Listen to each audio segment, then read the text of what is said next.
So I turned 27 today. Woo. Ryan Holiday is a writer whose work I really enjoy, and every year on his birthday he does a post saying, X amount of lessons learned in X amount of years, and I really enjoy them. So I figured, given today, I would put together a video of 27 lessons I've learned in my life. These lessons are a mixture of things that I learn slowly, or that I have to keep reminding myself. Some of them may be really obvious to you, and some of it is almost certainly bad advice. So your own mileage may vary. It's also important to note that I'm really not anyone special, so make of it as you will. Number 1, don't add suffering. I've lived in many ways a really cushy life. I've grown up with a really nice family, in a nice neighborhood, went to a nice school, I have great friends, I'm healthy.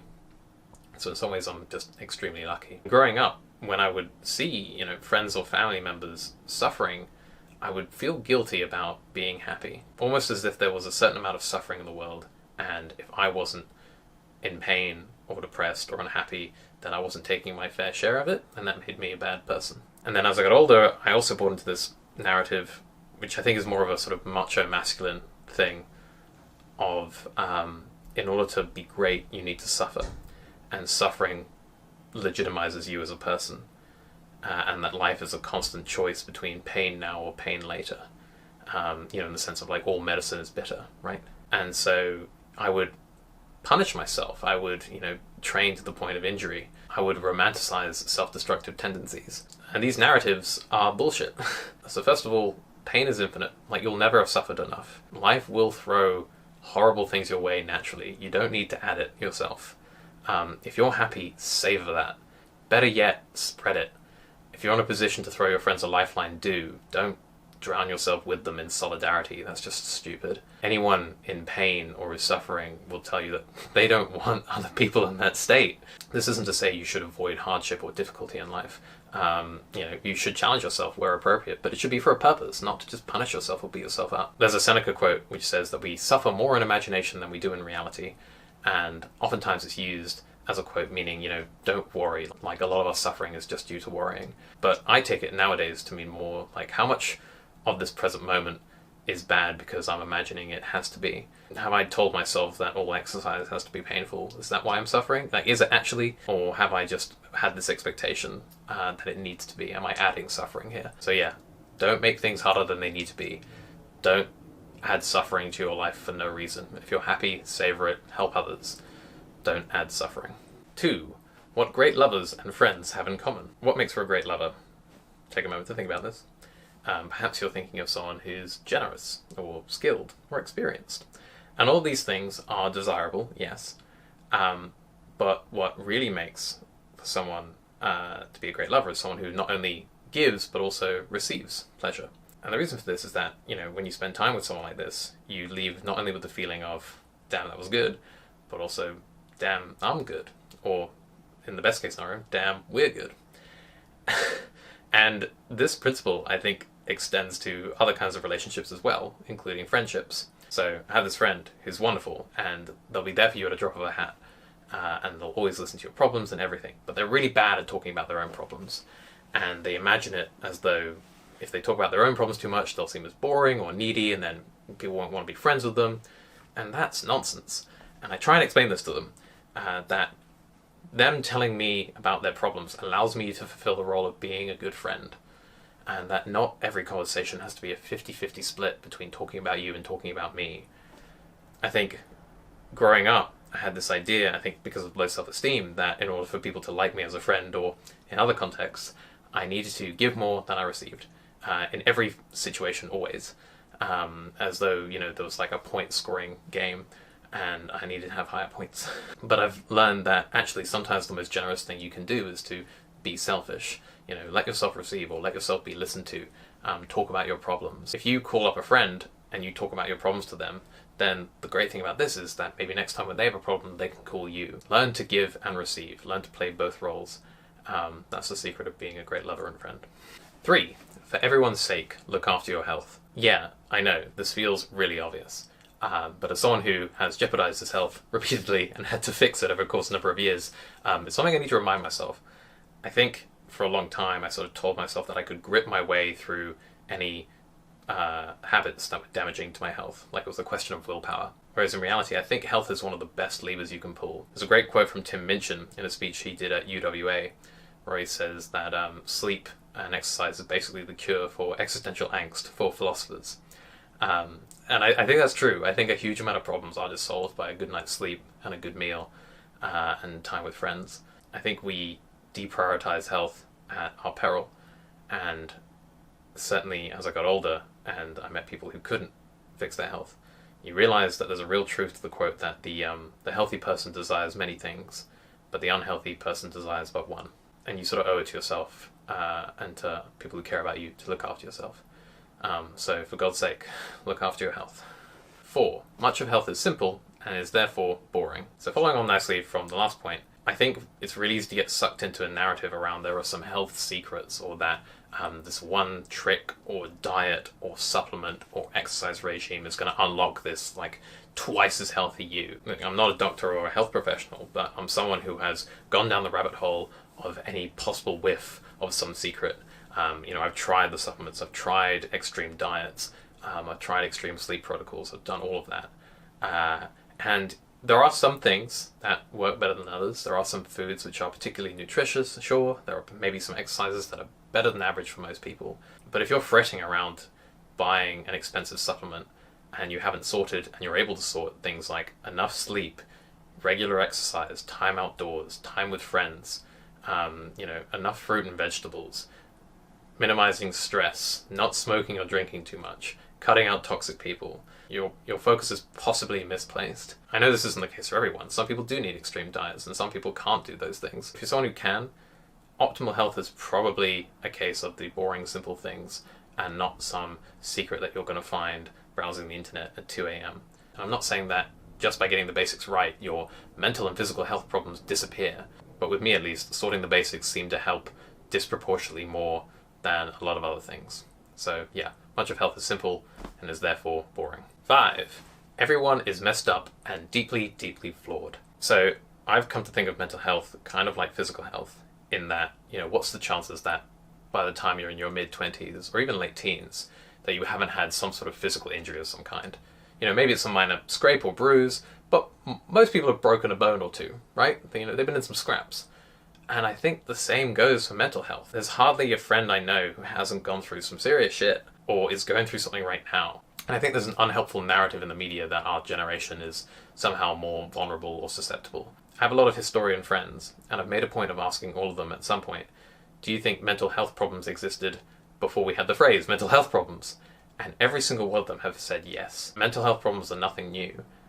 It's just that we've gone to a stage now where we're able to talk about them more freely, and we've realized how common they are. And I think this analogy with physical health is useful because, there's no stigma around having broken your leg at some point. It's not shameful. In the same way that it shouldn't be stigmatized if you're depressed at some point. It's just natural, man. Which isn't to say we shouldn't do something about it. It's just, the hazards of life and living. Life is hard sometimes, and so it's going to mess you around. Your quirks, your eccentricities. Everyone's got bad parts to their character. And I think we have this naive view growing up, or maybe I did, that there are some people who are just good people. There are definitely some people who are maybe better than others, but everyone's got problems, everyone's got flaws. I think deeply understanding both of these things just allows you to be kind and empathetic, not only to others, but also to yourself. Most people are probably just as fucked up as you are, both in terms of mental health and, their thoughts. And if you really accept that, then I think you can learn to be nicer to other people and maybe even connect with them better. So yeah, everyone's messed up and everyone's deeply, deeply flawed. Number 6, talk to someone and talk to yourself. I've been in therapy a couple of times, and it's been wonderful. It's been one of the best things I've done. Therapy's got a great reputation, and I think rightly so. The problem is a lot of people don't have access to it, and it takes time, not only during therapy, but even just to find a therapist that you click with. What's been equally useful for me, which I sort of learned during therapy, but also kind of outside of it, has been learning to talk to yourself. Now again, I'm no psychotherapist, I'm just giving some anecdotes around what's worked for me. And I've done another video about this on this channel, which has basically just been the act of journaling. Finding a way to have a constructive feedback loop for my thoughts and, really just examine how I'm thinking, how I'm talking to myself. And for me, writing my thoughts down every day has given me a space to actually examine them and look at them. So that's listening to yourself. Talking to yourself has been for me, and this might sound strange, but it's actually been writing to myself encouraging messages. Even if I don't feel it, I will, as though I'm saying it to a friend who's down, write myself some encouraging words. And at first it felt weird and, just didn't do much. But I think it's kind of like letting blood back into a limb that you've been sleeping on for a while. Like at first you feel nothing, and then some pins and needles and some mild discomfort. But eventually, feeling comes back, blood's flowing again. And you actually find that you're able to cheer yourself up a little bit by just learning to be nicer to yourself. So yeah, not professional advice, but learning to talk to myself and seeing that as a valuable skill to develop has been really useful for me. As well as obviously talking to a therapist. So talk to someone and talk to yourself. Number 7, we're built for stories. Actually, I'm going to get the book. So the book that started clicking this for me was The Science of Storytelling by a guy named Will Storr, hilariously. The beginning of the book basically reads like this. We know how this ends. You're going to die, and so will everyone you love. And then there will be heat death. All the change in the universe will cease, the stars will die, and there'll be nothing left of anything but infinite dead freezing void. The cure for this horror is story. Our brains distract us from this terrible truth by filling our lives with hopeful goals and encouraging us to strive for them. It's a really brilliant book, and there are very few books I recommend everyone. This would be one of them. And I think it's really important to take a step back and realize that a huge amount of what affects us emotionally isn't factual. It's just a story we're putting on top of things. We're not built for truth. We're built for story. The objective facts are mostly unavailable to us. And I think really just coming back to this realization and observing how much of what we react to is just a narrative, it's just a story that we put on top of the facts, helps me at least to sort of center myself and think, okay, well, how much of this could be looked at a different way? Am I a bad person for sleeping in, or could it be the case that I needed more rest?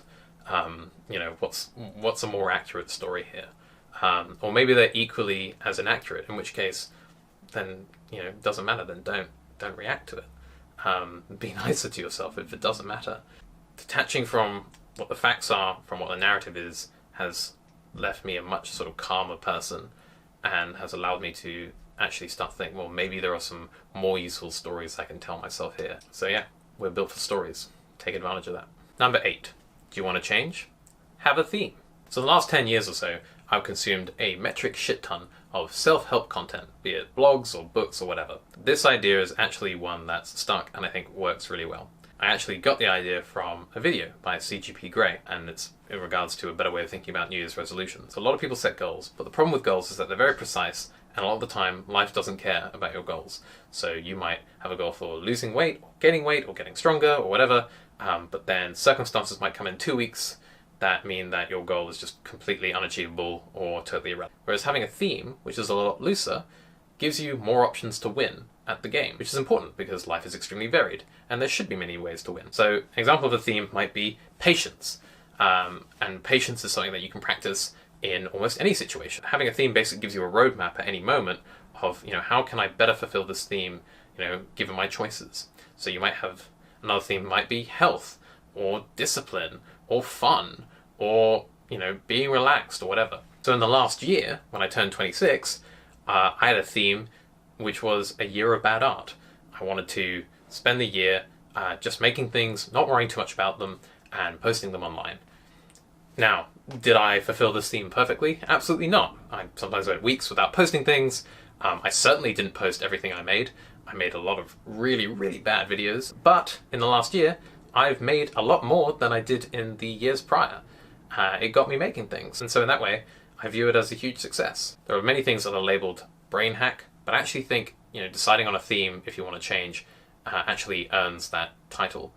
Don't set a specific goal. If you want to change, have a theme.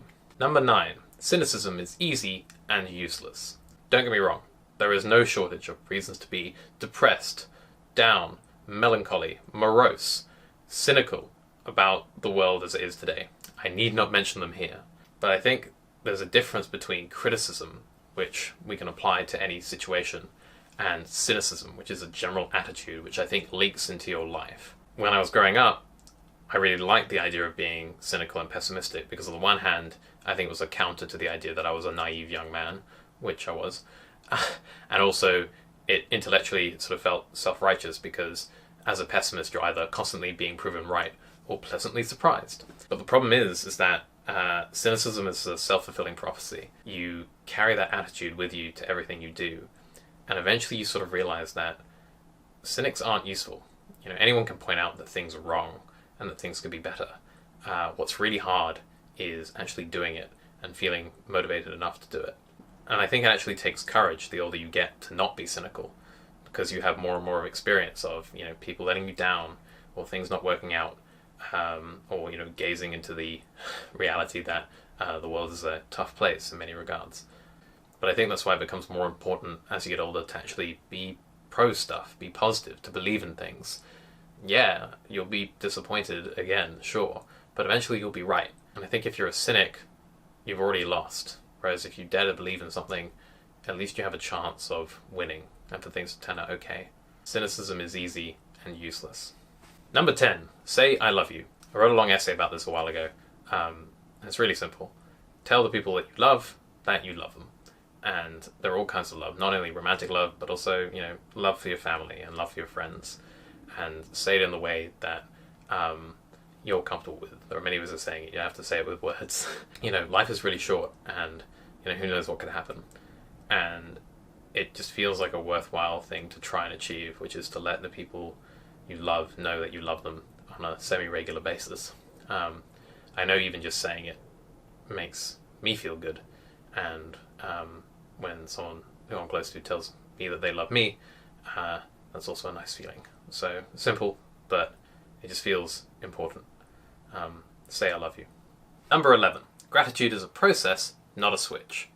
So you've probably been in a situation before where you're feeling down and gloomy, you complain to a friend, and the friend turns around at you and says something like, you have nothing to complain about, you have food and running water, and for the vast majority of human history, people haven't had access to that. And a lot of people living today don't. And when this happens, your friend is 100% correct, of course.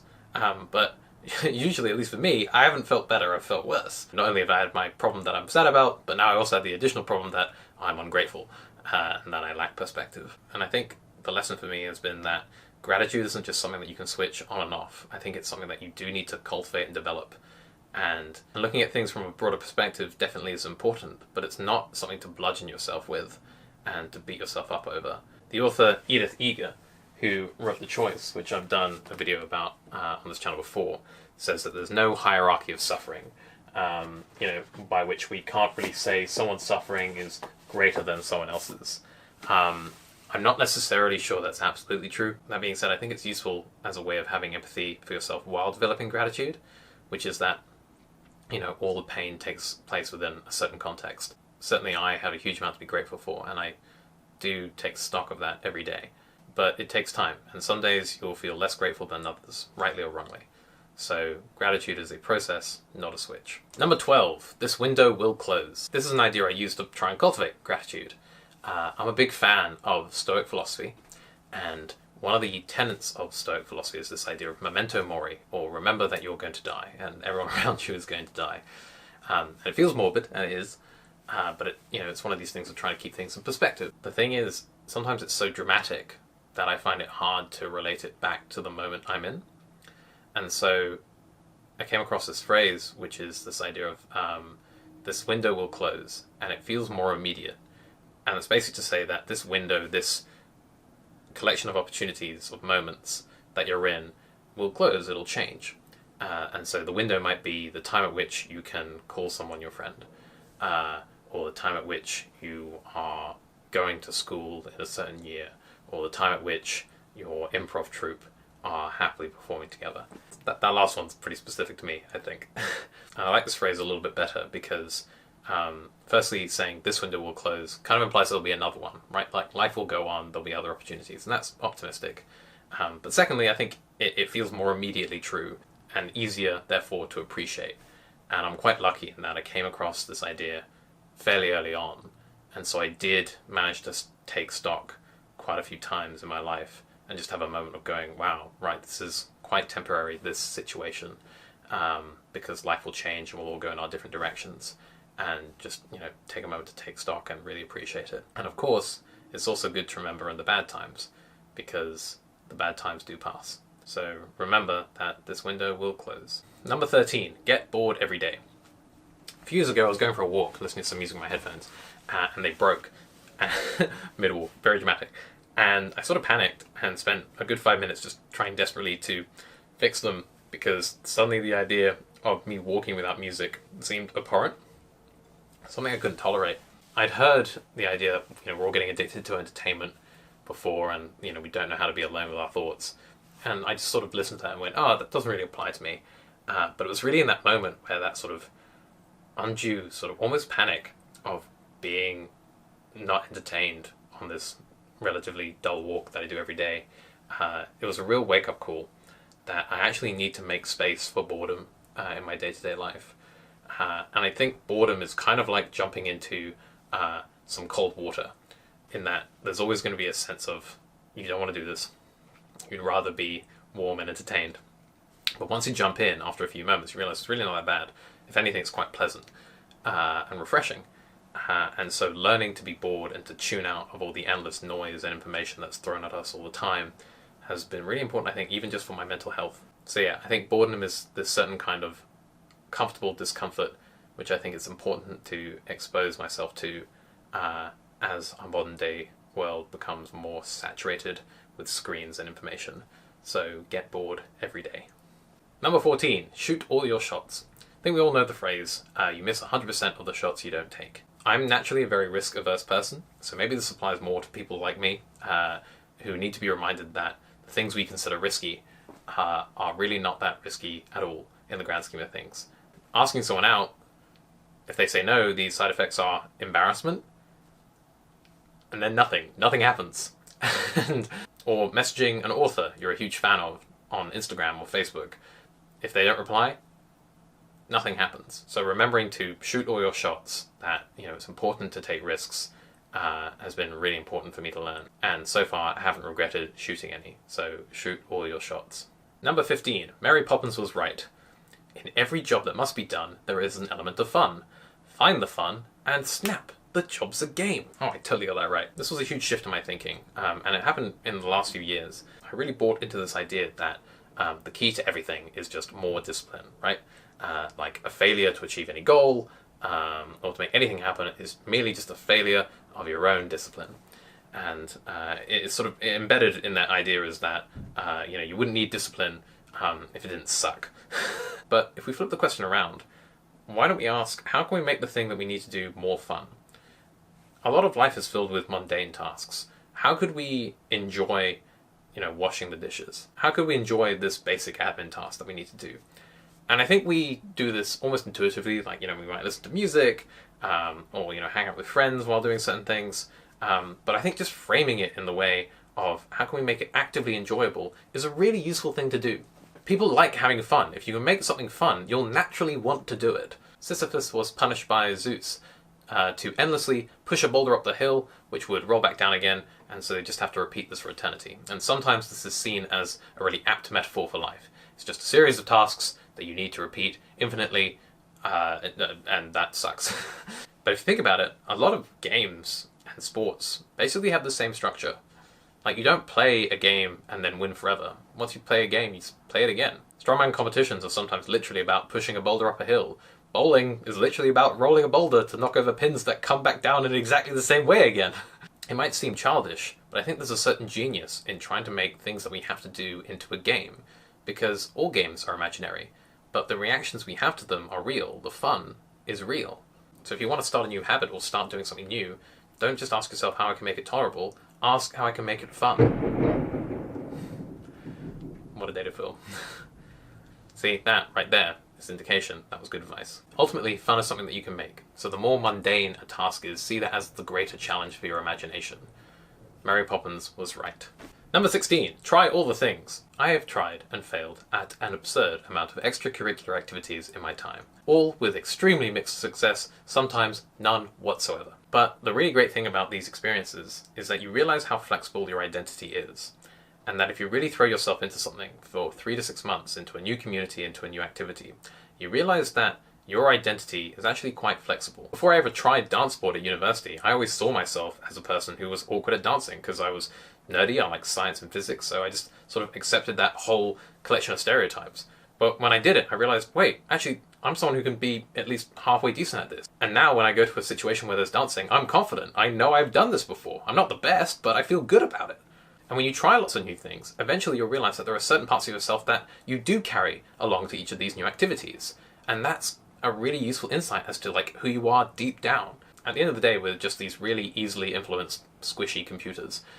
And trying lots of new things is a constant reminder of that. You can actually choose an environment who helps you become who you want to be and the version of you that you like. So try all the things.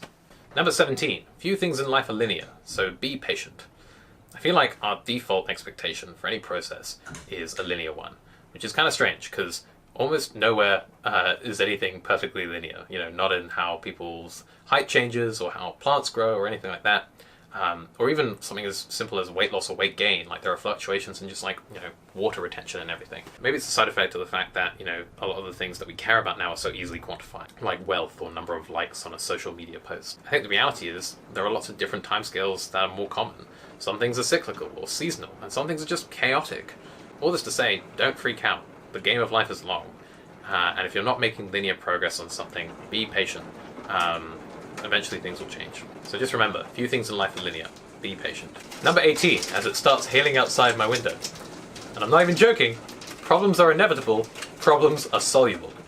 This is a line I got from David Deutsch, who's probably one of my scientific heroes.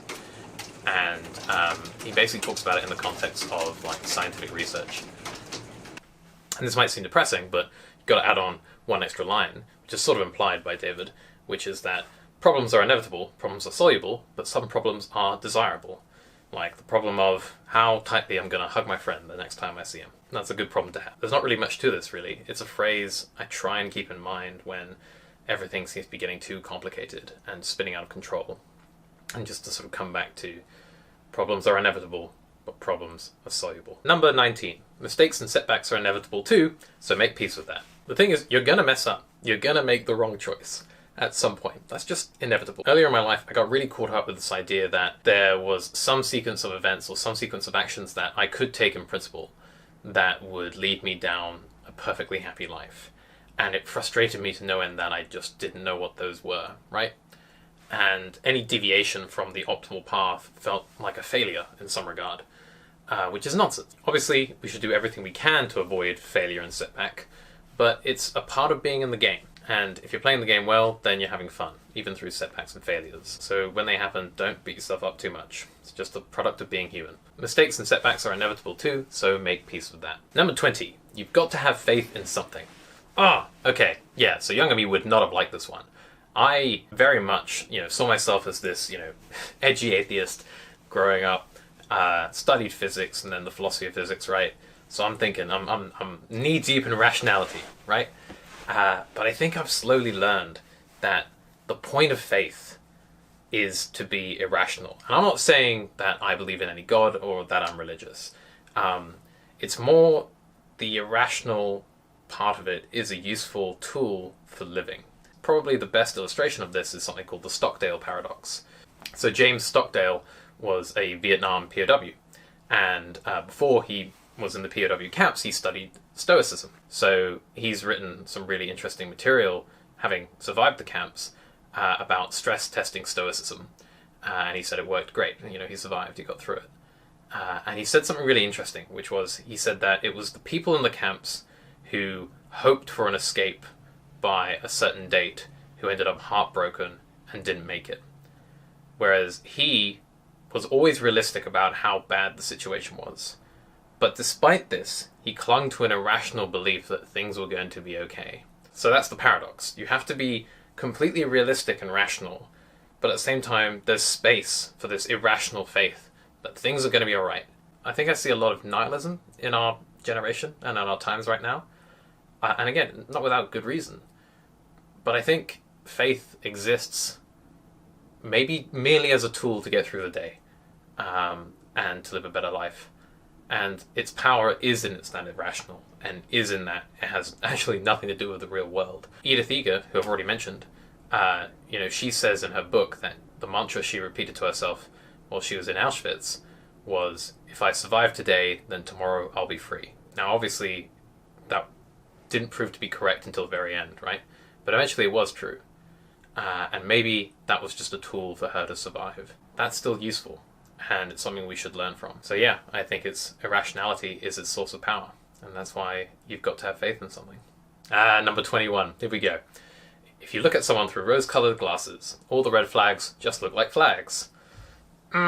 So this is a BoJack Horseman quote, obviously mostly about relationships, and I've certainly learned the truth of this quote the hard way. So obviously the question becomes, how can I get around these rose-coloured glasses, right? And I think there are a few ways you can. So the first question to ask yourself is, would I recommend this relationship to a friend who is similarly emotionally disposed as I am? Because if you wouldn't, that might be worth analysing. Secondly, ask yourself, what actions does this person actually do? A lot of people can say very nice things, and the word love means very different things to different people. But if you ignore all of that, all the sweet words, what do they actually do? What are their actions on paper? Because again, if you write it down on paper and it doesn't seem too great, that also might be something worth analysing. And by the way, both of those thought experiments just as much apply to you. You know, would you want to be in a relationship with yourself? If not, might be worth thinking about. What actions do you take? You might have the intentions of a saint, but if those don't translate into actions, then the intentions are basically useless and may not exist. And I guess the final point is just to speak to your friends and people who know you, and just listen to what they say. Because it's kind of like having a designated driver sometimes. When you're in love or infatuated with someone, you are drunk. And in a certain sense, you are not necessarily in the best place to make the best decisions about your situation. You know, and also listen to what you're saying to your friends as well. Like, what are the words coming out of your mouth? Are you being very selective in the anecdotes you tell about this person? Are you unabashedly enthusiastic, or do you have some reservations?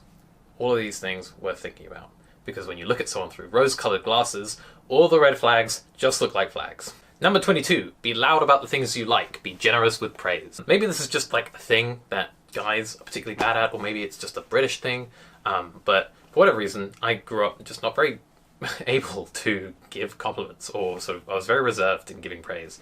And that's kind of a shame. I think everyone can remember a random compliment they received, either from a friend or a stranger, that just stuck with them for years. And that's just something really nice. And so what I've tried to do as I've gotten older is to just pay attention and notice the things that I like in someone. So this doesn't require you to be disingenuous or to invent things, because chances are you will find something in someone that you meet impressive or nice. And that could just be saying to your guy friends, hey, you look really well, or you look great today. Being loud about the things you like is certainly something that I find really attractive and really admirable in someone else. So it's something I try and do. Encouragement and positivity cost nothing, but they're worth a lot. So be loud about the things you like and be generous with praise. Number 23. Cheerfulness in the face of adversity is the highest form of toughness. So in 2018, for 157 days, Ross Edgley swam around Great Britain. The way he did this was he would swim for 6 hours with the tide, and then when the tide would change, he would hop onto a boat, which anchored at the point at which he stopped swimming. He would sleep and eat for 6 hours, and then the tides would change again. So he'd hop off the boat and swim for another 6 hours. And then the tides would change, he would hop off the boat, eat and sleep, and repeat for 157 days. So that's not only 12 hours of swimming in the ocean a day for 157 days, but also half of those hours were at night, where it's pitch black and you're just alone in the water, save that there's little boats, sailing alongside him. I followed along this journey really closely as he was doing it, because a video would be published weekly, updating everyone on his progress. And what was really so striking and inspiring to me was not just the ridiculously amazing feat that he was doing, but how cheerful he was. Ross was being stung by jellyfish, his skin was like being scraped off from his wetsuit, he was always freezing, trying to get food down, he was sleep deprived, all of this. And yet he was smiling. He was saying he was going to try and swim with a smile. And you would see him laughing and praising the crew and thanking them. Around this time as well, I listened to an audiobook called Can't Hurt Me by David Goggins, who is another incredible endurance athlete. And David Goggins seems to have a different philosophy, whereby he sort of seems to revel in the suffering. Rather than laughing at it, he seems to just sort of dig down deeper into the pain and almost glorify it. I think we can learn from both of these approaches, but I know one which I think is more impressive in a sense. There are certainly times where you have to go primal, you have to dig deep, and it's not going to be a laughing matter. But watching Ross was a reminder of maybe those times are a lot more infrequent than we might think. It's just a reminder that perhaps through hard times, we have two choices, which is either to grit our teeth or to grin through it. And I think it's more impressive if you can do the latter. And in a sense, that's kind of tougher, because it's one thing to grit through something that's difficult, but it's another thing to laugh at it while doing it as well. And the reason why I phrase it as the highest form of toughness is because it sort of appeals to that, I can't help it, sort of innate feeling I have inside myself of, wanting to be tough, wanting to be strong. And I think if you frame laughter as a tough thing to do in tough times, then it's just that much more appealing, and if anything, that much more enjoyable. So yeah, cheerfulness in the face of adversity is the highest form of toughness. Number 24, change either yourself or the environment, whichever is easier. So one of the primary ideas in Stoicism is to distinguish between the things you can and you can't control. Turns out, surprise, most things you can't control. The things you can control are things like your attitude, your thoughts, and your actions, but you can't control, what other people think of you, the consequences of your actions, and the vast majority of things that occur in the world. And Stoicism encourages people to, just focus on the things that you can influence, because if you start worrying about things that you can't influence, that's a recipe for a sort of anxious and worrisome life, because, it's out of your control. And I think there's a really useful lesson here. However, I don't think it has to be an either-or situation. And I think in the sort of tedium of day-to-day life, it's much easier sometimes to change your environment than it is to change yourself. Or indeed, sometimes changing your environment is a way of changing and taking control of your thoughts. Trivial examples of this are things like, when you go to a gym, you feel more like working out because you're in an environment that's conducive to that activity. Or having a set place where you do your work, which is untainted by other tasks and other things, so that, when you get there, your brain just knows I've got to click into gear. Maybe this is really obvious to most people, but I feel like it almost plays into a lot of political discussions as a sort of base assumption. And again, I'm drawing really broad strokes here, but I feel like a lot of the people I meet who are on the right are people who sort of feel like individuals are, absolutely free and, can make decisions independent of their environment. Like, everyone has the freedom to work harder and innovate. And then, people on the left who basically almost have the opposite view in some ways, where they sort of say, people are a product of their circumstances. And if you have an upbringing which puts you at a disadvantage, then you're going to be at a disadvantage. Another example comes, I think, from, self-help books, whereby there's always an assumption that it's you that needs to change. You're the one that needs to manage stress better. Whereas obviously, perhaps another way of looking at it is that, no, you don't need to learn to manage stress better. You need a job that's less stressful, or you need a society that doesn't demand unreasonable working hours. I think coming back to this idea of, working out whichever's easier to either change yourself or the environment is a useful one for me, because I've always deferred to the idea that if something's wrong, it's something wrong with me, and not necessarily wrong with my environment. And as I've gotten older and perhaps a little bit more confident, I've started being able to say, hey, actually, maybe it's the circumstances or the environment or the people I'm with that are more responsible for my state than I am. And in a sense, you sort of sacrifice a bit of power that way, because you have to admit that the external world has an effect on you.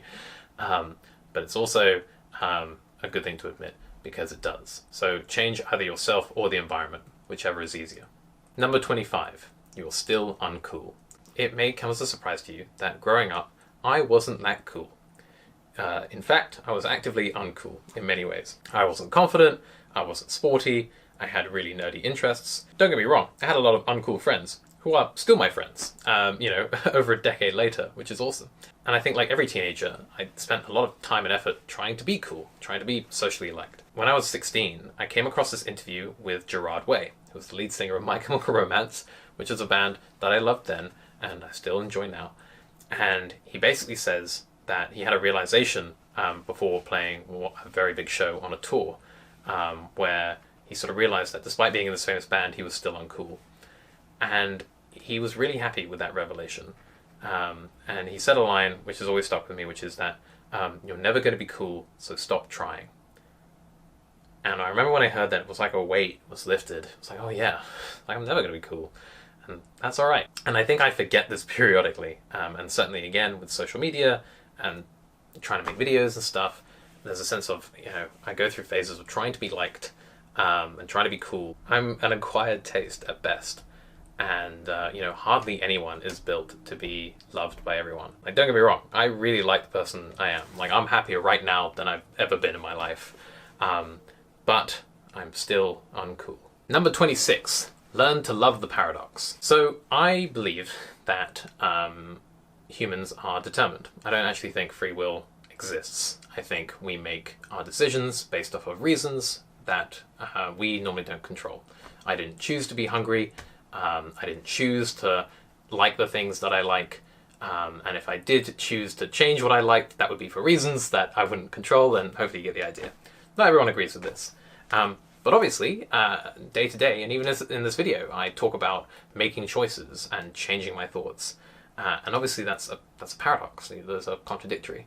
So I want to talk about how I sort of reconcile this and other paradoxes, and I think you probably have some paradoxes too. And the way I reconcile it is that, obviously believing, in this case, that we don't have free will doesn't remove me from what I see as the sort of illusion of choice. I still have to go through the experience of choosing something. In the same way that, knowing that an hour will pass doesn't change the fact that you need to experience that hour, and it's not much comfort to someone who's in pain during that hour, right? They still need to go through it. So I kind of think of sometimes these theories as like different scientific ones which are contradictory but apply to different areas of the universe. Like we have relativity for gravity and planets and solar systems, and then we have quantum physics for the very small things like atoms and particles, and they're not really compatible right now, but we still use both, even though we know like one of them is going to be more wrong than the other, right? So there's kind of a paradox there, but we pragmatically have to live with the fact that we don't know the absolute truth in a lot of cases, and so we have all these different theories that we just have to apply haphazardly in different situations. Here's another one, in a very real sense, nothing you or I ever do will matter in the long run, right? In maybe even 1,000 years, all of our actions will have been made irrelevant and we'll all be dust. And that's a useful thought experiment in sometimes if you're stressing out, because it's just sort of a reminder like, hey, in the big picture, most things aren't a big deal. But then there's another way of viewing things, which is that, everything you do matters. Like, you really matter. Like, you, living a happy life and, being a good friend and, doing something you love, matters so much and has an influence on everyone you meet and might have, long-reaching consequences to the fate of the very universe itself. And, maybe in a sense, both of these are true, right? But they're paradoxical. And I try and remember one or the other when I need the effect of that. If I am getting too stressed, I'll remember that, probably pretty much everything I do doesn't matter. But then if I need some motivation, I'll sort of think, no, it does matter. It does matter if I, write something good today. Like, it might cheer someone up, and that's a good thing. Life is full of paradoxes, and, it might turn out that one day we'll know the truth of all things. But until then, we have to be pragmatic, and so we have to learn to love the paradox. Number 27, the final lesson. Do the right thing. So my family's motto, we sometimes joke, is that when all else fails, lower your standards. Which is, in a sense, is our motto. But the real motto is do the right thing. Now, this might seem simple, and it is, but this is why I think it's profound, to me anyway. Which is that I think so often we get in debates and we talk about what the right thing to do is, and there are certainly situations whereby it's unclear what the right thing is. But I think in most situations it is clear. And I think the problem isn't that our compass doesn't point true north, it's that we don't follow our compass in the first place. More often than not, the right thing isn't something dramatic, it's not sweeping in and fighting some dragon. It's the mundane, necessary, but important things of life. The right thing is doing the dishes. The right thing is checking in with a friend. The right thing is looking after yourself. Because what's the point of knowing what the right thing to do is if we're not already in the habit of doing it, right?